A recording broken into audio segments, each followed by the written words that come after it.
कुरुक्षेत्र में कौरवों और पांडवों के बीच 18 दिन तक घमासान युद्ध चला था।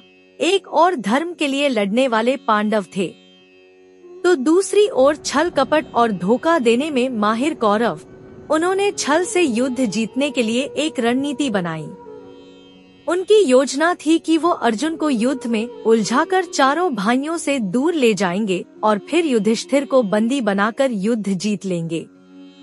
अब युद्ध वाले दिन कौरव सेना की एक टुकड़ी अर्जुन से युद्ध करते हुए उन्हें रणभूमि से दूर ले गई।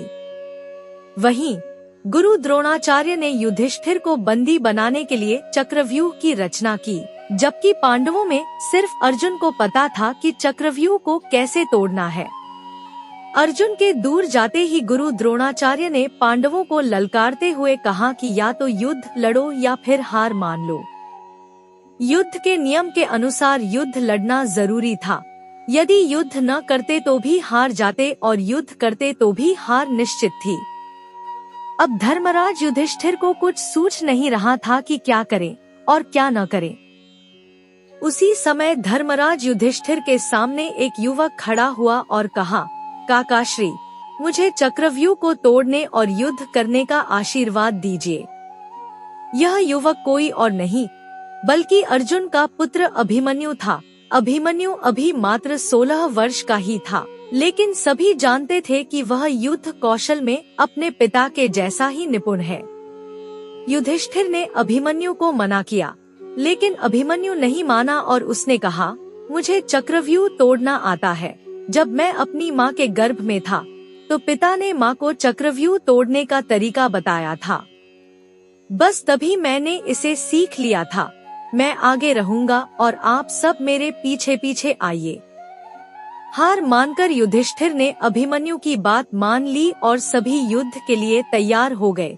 सबसे आगे अभिमन्यु था और बाकी सब उसके पीछे। अभिमन्यु को रणक्षेत्र में देखकर कौरव मजाक उड़ाने लगे कि यह छोटा बालक क्या युद्ध करेगा। लेकिन जब उन्होंने अभिमन्यु के युद्ध कौशल को देखा तो उनके पसीने छूट गए।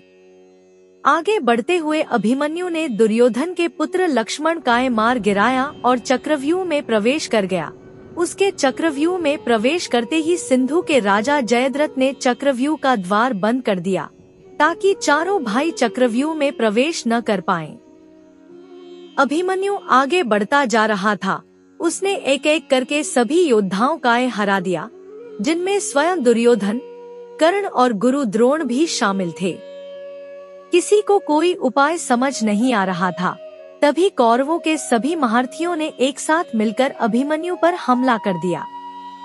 किसी ने उसका धनुष तोड़ दिया तो किसी ने रथ। इसके बावजूद अभिमन्यु नहीं रुका।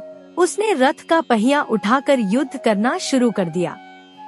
बड़े बड़े महारथियों के साथ वीर अभिमन्यु अकेला लड़ता रहा, लेकिन वह अकेला कब तक लड़ता।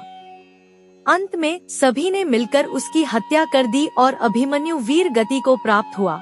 अभिमन्यु की मृत्यु के बाद अर्जुन ने प्रतिज्ञा ली कि वह अगले दिन युद्ध में जयद्रथ का वध कर देगा। आज शूरवीर अभिमन्यु का नामकरण और अर्जुन से भी पहले सम्मान के साथ लिया जाता है।